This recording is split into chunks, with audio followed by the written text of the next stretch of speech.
অস্ট্রিয়ার বিপক্ষে নিজের প্রিয় দল আর্জেন্টিনার জয়ে সঙ্গীতশিল্পী কণা জার্সি গায়ে একটি ছবি শেয়ার করে লিখেছেন, ইয়েস আর্জেন্টিনা ভামোস। ছবির পেছনে টেলিভিশনের পর্দায় দেখা যাচ্ছিল মাঠে থাকা লিওনেল মেসিকে। বিশ্বকাপ ইতিহাসের অন্যতম সেরা গোলদাতা হিসেবে উল্লেখ করার সাথে মেসির অসাধারণ অর্জনের কথা নিয়ে ফেসবুকে পোস্ট দিয়েছেন অভিনেত্রী মেহজাবিন চৌধুরী। এদিকে ব্রাজিল সমর্থক হিসেবে পরিচিত অভিনেতা শরীফুল রাজও মেসির প্রশংসা করতে কার্পণ্য করেননি। মাঠে থাকা মেসির একটি ছবি পোস্ট করে তিনি লিখেছেন, লিওনেল মেসি এখন বিশ্বকাপের সর্বকালের সর্বোচ্চ গোলদাতা, এটা সত্যিই জাদুকরী।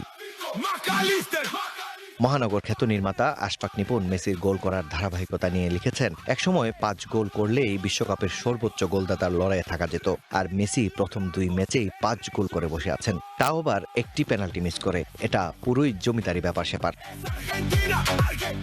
আর্জেন্টিনাকে অভিনন্দন জানিয়ে সঙ্গীতশিল্পী ইমরান মাহমুদুল মেসির পারফরমেন্সকে আউটস্ট্যান্ডিং বলে অভিহিত করেছেন। অন্যদিকে সঙ্গীতশিল্পী তাশরিফ খান সতীর্থদের সঙ্গে হাস্যোজ্জ্বল মেসির একটি ছবি পোস্ট করে লিখেছেন, কথায় না কাজে 3 বার পরখ, মেসি মেসি মেসি।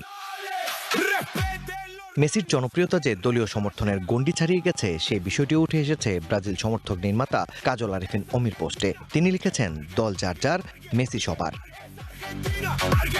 চিত্রনায়িকা পূর্ণিমাও আর্জেন্টিনার প্রতি নিজের ভালোবাসার কথা জানিয়েছেন। আর্জেন্টিনার জার্সি পরে কেক কাটার ছবি শেয়ার করে তিনি লিখেছেন, মেসির প্রতি ভালোবাসায় আমাকে এখানে এনেছে, আর আর্জেন্টিনা আমাকে আটকে রেখেছে। অভিনেত্রী জাকিয়া বারি মোমো সরাসরি লিওনেল মেসির সঙ্গে তোলা একটি স্মরণীয় ছবি পোস্ট করে আর্জেন্টিনার জয় উদযাপন করেছেন।